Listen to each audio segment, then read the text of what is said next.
जी अस्सलाम वालेकुम रहमतुल्लाहि व बरकातुहू। जी प्यारे दोस्तों, अस्सलाम वालेकुम रहमतुल्लाहि व बरकातुहू।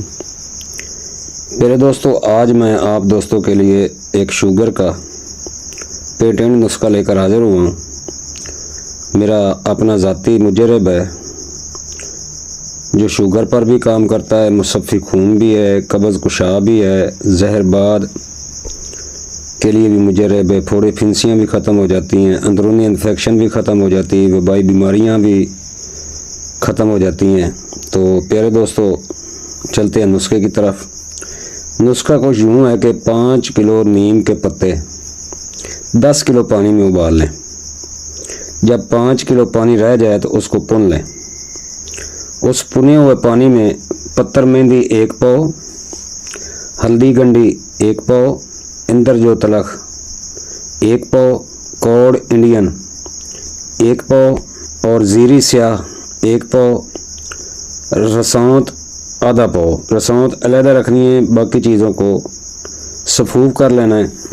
और इसमें हरमल 1 पाव वो भी सफूफ करना, और नर कचूर वो भी 1 पाव, उनका पाउडर कर लें, बिल्कुल महीन पाउडर कर लें। तो इस पानी में डाल दें।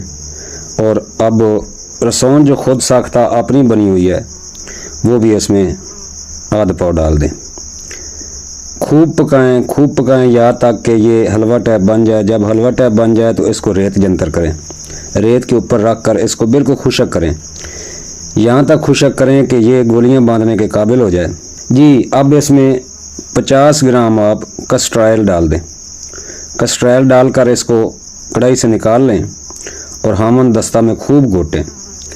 इतना घोटें कि ये बिल्कुल मुलायम हो जाए। तो इसके चने बराबर गोलियां बना लें। शुगर वालों को सुबह दोपहर शाम ये इस्तेमाल करवाएं।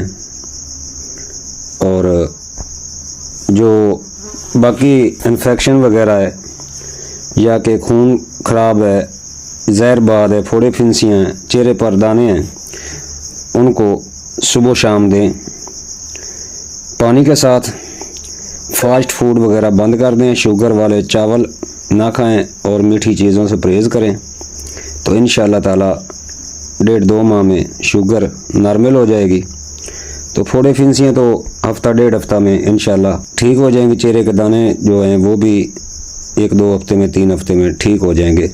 और ख़ुसूसी तौर पर जिनको इत्लाम होता है उनको देंगे तो उनका इत्लाम भी ठीक हो जाएगा। काफ़ी अकल के साथ इस्तेमाल करेंगे तो ये काफ़ी मर्ज़ों पर काम करती है। तो हकीम तारिक जवेद फ्रॉम फैसलाबाद, अक्सर कुश्ता गर व महर नबातात, अलमरूफ तारिक पताल जंतर मशीन वाले। अस्सलाम वालेकुम रहमतुल्लाहि व बरकातुहू।